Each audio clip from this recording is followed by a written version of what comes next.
This meeting is being recorded, so we're all set to go. We're going to start with Mindy from Fiscal. Good morning. The attachment B has not changed at all, just the coloring actually. So you'd fill it in just as you did last year or with an amendment. Fill out the contractor, your contract number, which was sent in, which will be provided in an email from the ARU, as well as your contract total for 2025. And then you would just fill in each tab as you would in the past. I would probably start with the back tab. So fill in salaries and fringe by title and make sure the total pulls through to the equals what's on B1. That's important. Fill in contractual and equipment information on B1. Then any direct titles that may normally be admin, which is towards the bottom of B2 justification. Fill in a description of the activities. Please mute yourself. Thank you. Fill in the activities that each position would fulfill and the direct dollar amount as it shows on B2. In the B3, just as you normally would, fill in each category with the corresponding dollar amount and make sure that total pulls through to the B1. Could everybody please be sure to mute yourselves? Finally, the MWBE tab has to be completed. If your agency is under contract for any of the columns, you should submit that contract to the ARU. And if you need any additional assistance, there is a number at the bottom of this page where you can reach out to MWBE directly. The program analyst. You'd send the contract to your program analyst. That was an error, not the ARU. And I think that's about it for the attachment B. Oh, another thing, if you do have an indirect cost rate that you are claiming on B1, please make sure you check direct or personnel services so that we can ensure your budgeting appropriately according to that rate.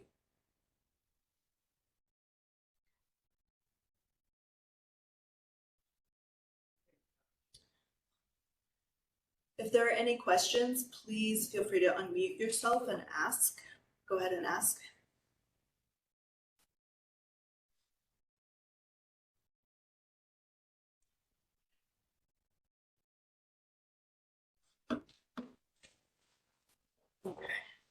All right, there will be another opportunity for questions after we review the attachment C in the work plan.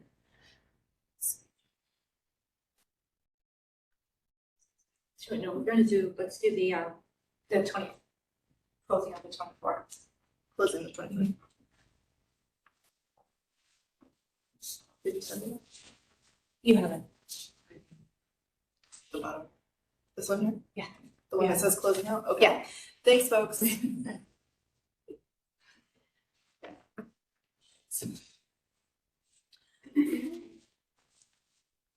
Okay, so next we're going to move into, we are at the end of our 5-year procurement. So I just wanted to quickly touch on closing out the 2024. The first week of September, everyone will be issued a no cost time extension for any remaining funds you may have for 2024. These will have to be kept in a separate contract than your 25 because we're changing procurements. So at that time, if you are unsure if you're going to have remaining funds, I would just suggest you reach out to your fiscal rep to discuss that or go ahead and complete the amendment. We'll probably start out with an extension till December 31st. And if you need additional time, then we'll add time to it when that comes. With the no cost time extension, this will trigger an additional PPR since this funding needs to be kept separate, and Sayla is going to go over the instructions for that. Absolutely. Some of you have completed a 5th quarter PPR. We will send these specific instructions to all agencies that do receive a no cost time extension. So this is because this 5-year contract is coming to an end. And so instead of having carryover, as you noticed in the 2025, there's no place for carryover. So we need to have reporting for both fiscal and program. For fiscal, the unaudited statements are due no later than 60 days. Sorry, are due 60 days after the contract period end date. It's no later than March. Yeah. Okay. Yes. Okay. And they cannot be submitted prior to the end of the year. For program, when we're talking about the final PPR, just everybody, please mute yourselves. Thank you. The final PPR, this fifth quarter PPR, is only for the programs that are utilizing the 2024 funds beyond September 30th. You don't have to report on the entire work plan, just those programs. You'll use the most recent 2024 work plan pages. Just go in and you'll delete the information that's in the columns for that program. If there's more than one program, you'll do it for each of those pages. Here's the example. So we'll send you this example as well as a blank PPR. You'll here in this column, which would have normally been the first quarter, this is where you'll put the 5th quarter. These will be the updated dates. And then you'll just report on the progress for the funds that were used, the 2024 funds that were used in this time period. Okay. Carrie, can you mute people, please? Yeah.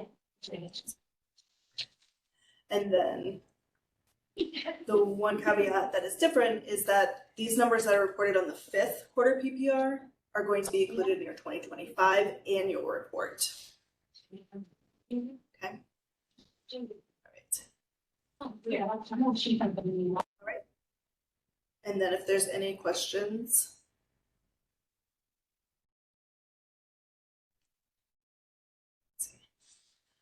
I guess we can take questions now about no cost time extension and PPR 5. And unaudited, sure. Oh, and unaudited.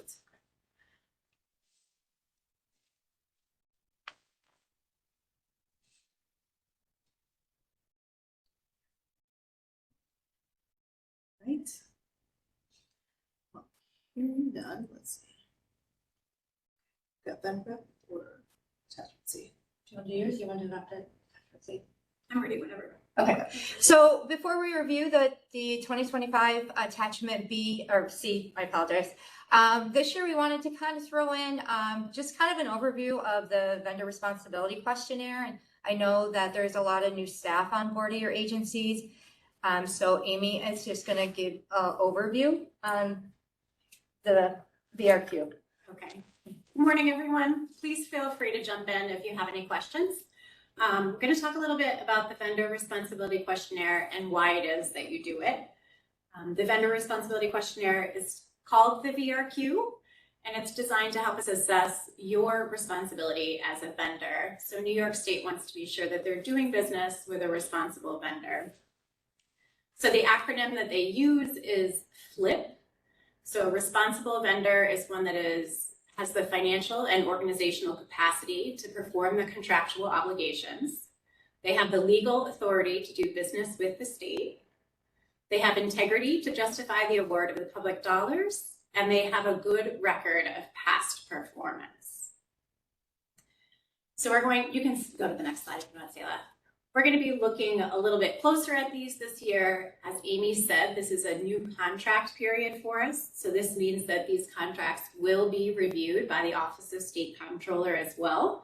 So we want to be sure that we're doing our checks as completely as possible so that later in the process, when the State Comptroller is reviewing your contract, that there are no delays by questions that they may have regarding your responsibility.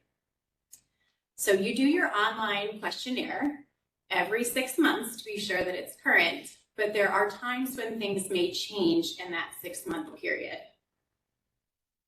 So whenever there's a change, you should be going back out to update your questionnaire to reflect any of those changes that have occurred since the last time you certified. There are times when we may reach out to you to require an update, and that's when information has become known to us that may raise a concern. So where would we find information like that? Sayla, do you want to move? Thank you. We look at the fiscal and program quarterly attestation, and we review your responses to see if there is any information on there that may trigger a requirement to update your VRQ. Next slide. Key area, again, is going to be fiscal. So if we think back to FLIP, fiscal integrity is very important to your contract. So there's certain questions on your attestation that if you mark yes, may probe us to ask more questions or to ask you to go and update your VRQ. Outside of fiscal, again, we're going to be looking at integrity. So there's some sections around contract bidding and your contract award. So again, if you answer yes on your attestation, it may be something that we need you to move forward and update your VRQ to include that information as well. Again, legal issues are likely going to require you to go out and update your VRQ. So in looking at your attestation, if we see that there's a pending lawsuit or a pending legal issue, we're going to check and see if that information is also included on your VRQ. Lastly, we're looking at financial and organizational capacity. So again, if you check yes to some of these questions, we may ask for further information to determine if you should be updating your VRQ. So some examples that we pulled from previously submitted vendor responsibility questionnaires have been included on this slide. So there are some agencies that do report these things and some agencies that miss reporting it, and then we have to reach out to ask for a little bit more information. So some examples could be the late execution of a contract, which resulted in the termination of a contract. If you were assessed a penalty for a late payment of payroll tax withholding, if you were notified of a civil lawsuit filed by a former employee, an ongoing program deficiency that may result in a corrective action plan. We often see programs that have Head Start, also have New York State OCFS information to be shared. That may be around an investigation of alleged child abuse. It may be around competent supervision. Typically, anything that you're receiving a fine for, we're going to want to see that information shared on your VRQ. Here's a few more additional ones that were included by agencies. The EEOC investigation regarding an age discrimination complaint. A Head Start class on-site review that resulted in a score below the competitive threshold for classroom organization. A Department of State letter of concern being issued. OCFS violations that have been issued. Head Start monitoring reviews that result in deficiencies or corrective action plans. Or audit findings that identify material weaknesses. So those are just some examples and a brief overview. If anyone has any questions, I'll be happy to answer those.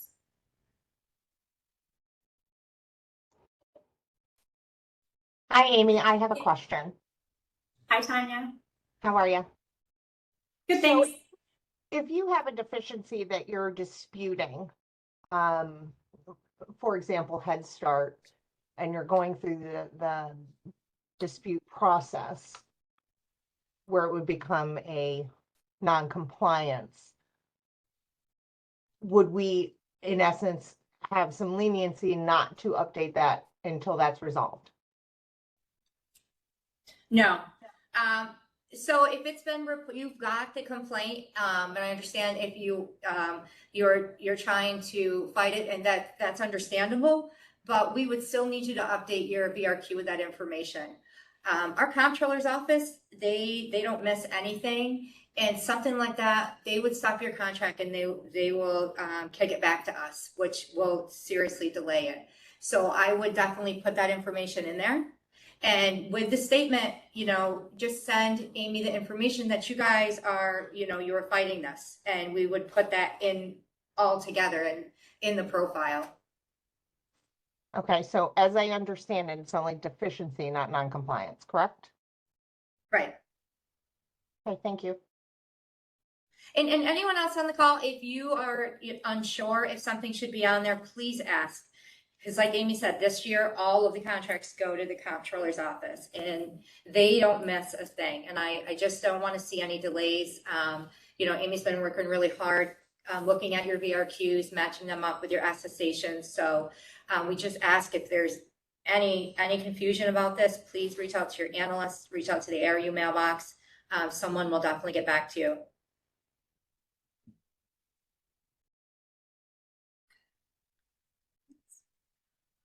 We'll move on and talk about the work plan now.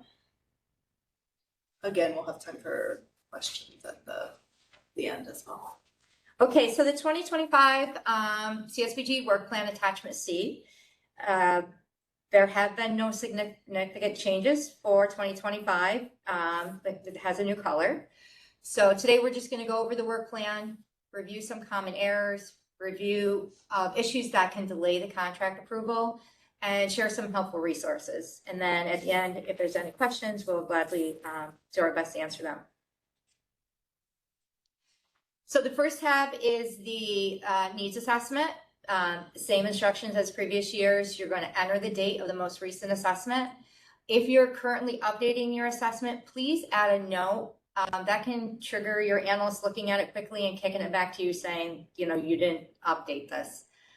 You're going to describe the process used to conduct the assessment, including the involvement of the low-income persons, the community served, the agency staff members, and the board of directors. It can be brief. We're not looking for pages and pages. Like, we don't want your whole needs assessment there. We just want you to touch briefly on each of those identified under number 2, and that's all we're really looking for. Next is the demonstrated needs. No changes here. You're going to list the county or counties being served. You're going to insert the greatest needs demonstrated in your community needs assessment, and then you're going to identify the program or service that will address the need. Strategic plan, goals, and objectives. Again, no changes here. You're going to add the time frame of the current strategic plan. You're going to list the goal and the corresponding objective.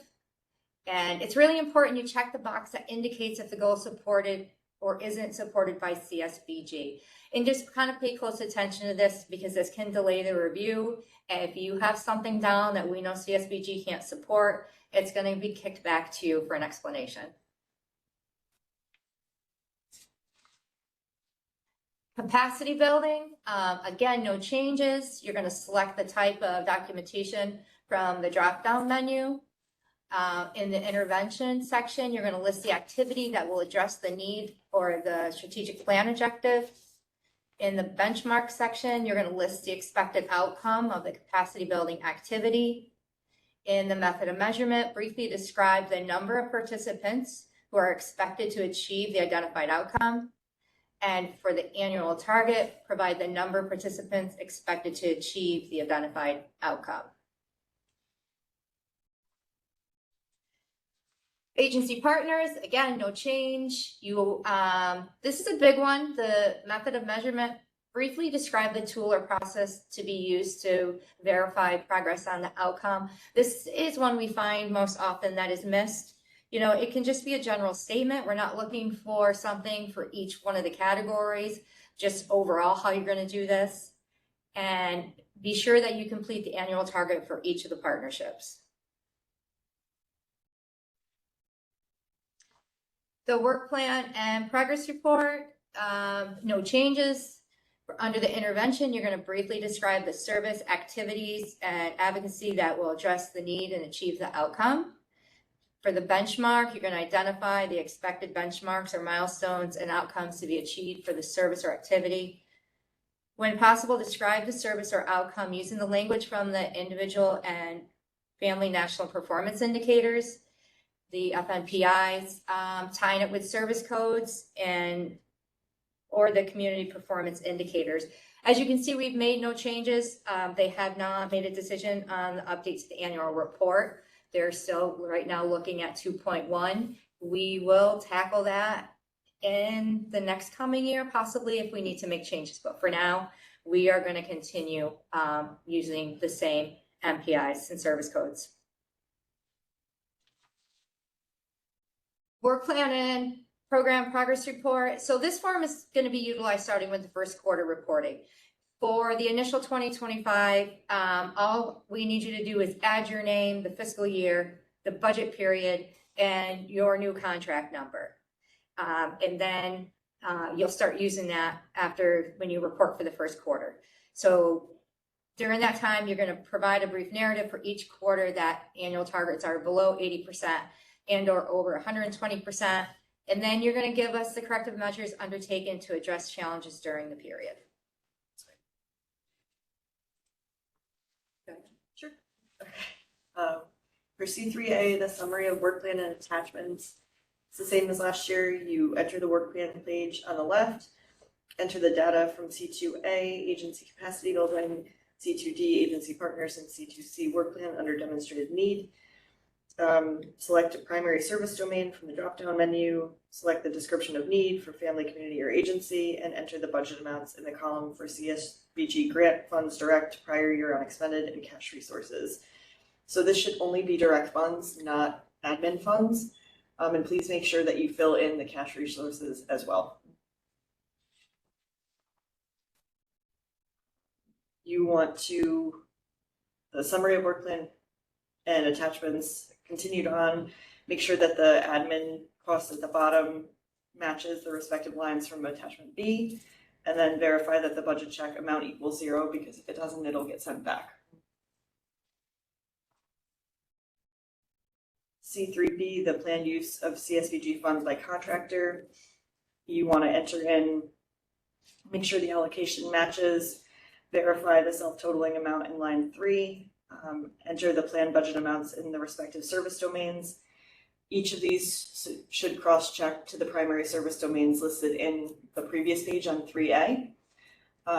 Line 5, you want to enter funds direct charge for administration other than the funds listed on line 6 in attachment B1. And line 6, enter the total CSBG grant funds approved for indirect cost rate, de minimis cost rate, or admin cost rate, which is the same as attachment B1, line 6. Line 7, enter total CSBG funds awarded to delegate agencies. And line 8, you want to verify that the self-totaling amount equals line 1 and line 2. Just make sure that they match up. If CSBG spending on administrative costs will exceed 15%, you got to write a brief description of why. It doesn't have to be anything excessive, just a brief description. C3C, summary of planned use of CSBG grant funds by delegates. This is only if your agency provides CSBG funding to delegate agencies. Otherwise, it would be left blank. C4A, linkages. This has not changed. You just describe the relationship your agency has with the local workforce investment board. C4B, child support services and referrals. Not this year, but the year before, it was changed from C4C to C4B, but it's the same as last year.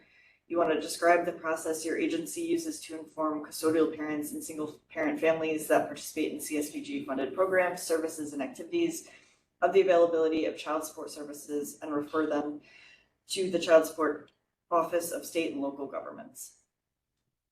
C4C, this is optional. It's the same as in prior years, and this community initiative corresponds with the annual report module 3. But again, this form is optional. The next page, C4D, is required. And this is where you're going to enter a description of an innovative initiative currently being delivered or an initiative in the planning stages during your contract year. So please make sure that this form is completed.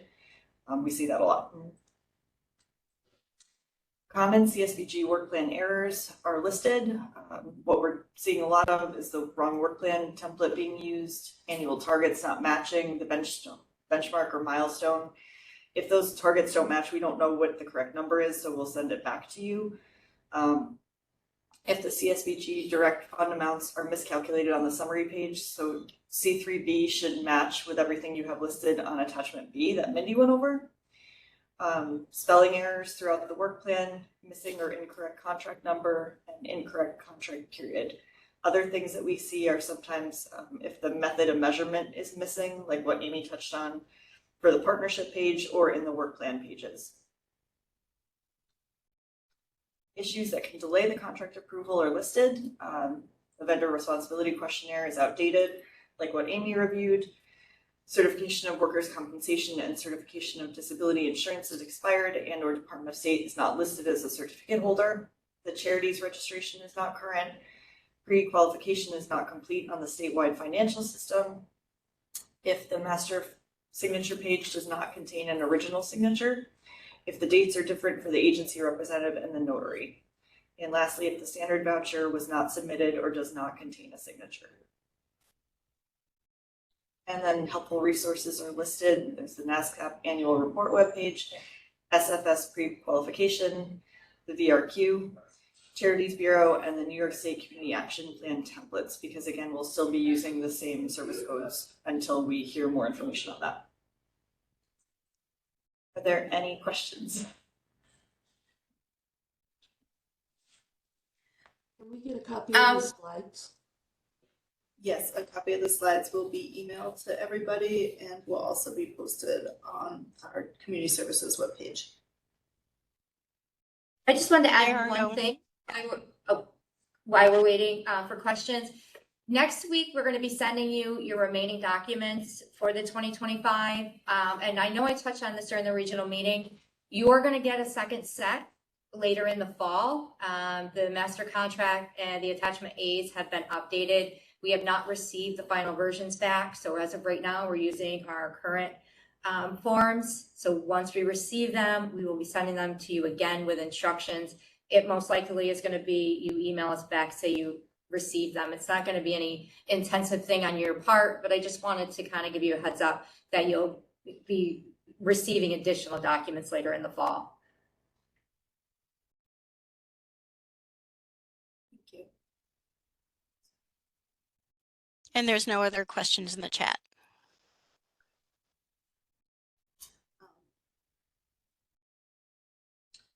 Last call for questions. Just feel free to unmute yourself. So I do have a question for agencies that have more than one county. We're putting both counties on one work plan.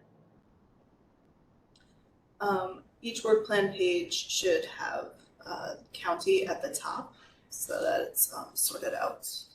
Okay.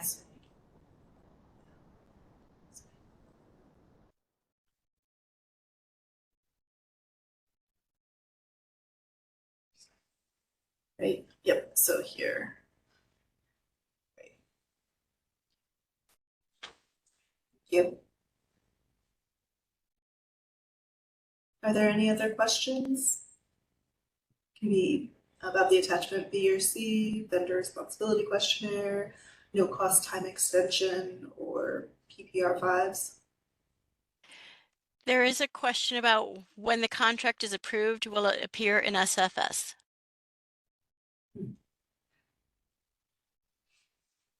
That's a really good question, and I have no answer for you. I don't know. For my staff, we have very limited access in SFS. We review your pre-qualification status. Mindy, do you know? I do not, but I will get an answer. Actually, this is Catherine Trena. Oh. assistant director in contracts. So it depends on what you mean by will it be in SFS. So the contract itself, there's a new grants management module in SFS where you can execute contracts through the system. We will not be using that at this time. It will be in SFS in terms of the payments, but the contract itself, we will not be utilizing SFS right now. Thanks, Catherine.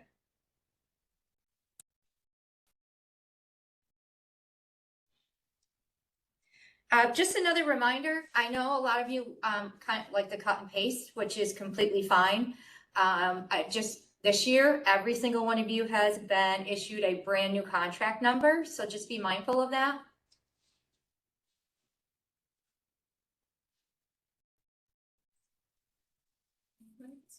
Question is in just a copy of the contract? Say that again? Well, Paul Wilson asked the question, when the contract is approved, will it appear in SFS? And then he has a follow-up of just a copy of the contract? No, the contract itself won't be in SFS at all. Okay. And Michelle has a question. When will we receive the renewal contract documents and find out how much our contract is for? So everyone except for 11 agencies received their contract documents yesterday. The remaining 11 are our dual counties. You will receive your contracts in a few hours. And it'll come with your allocation. Tina Sharp asks, will you accept electronic signatures?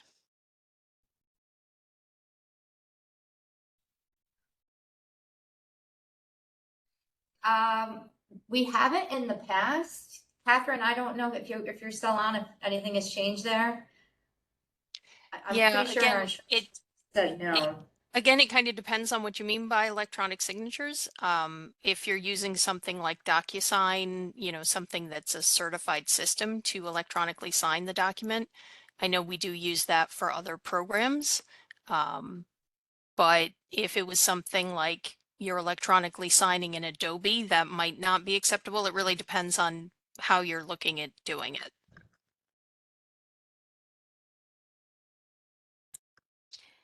And to confirm, B and C will be due August 15th?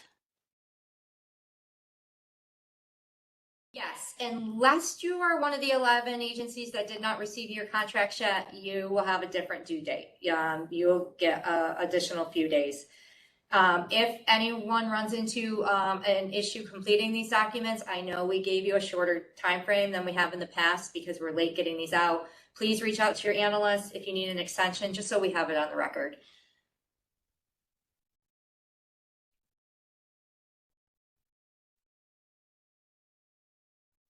Okay, and currently there are no more questions. Thank you, Carrie.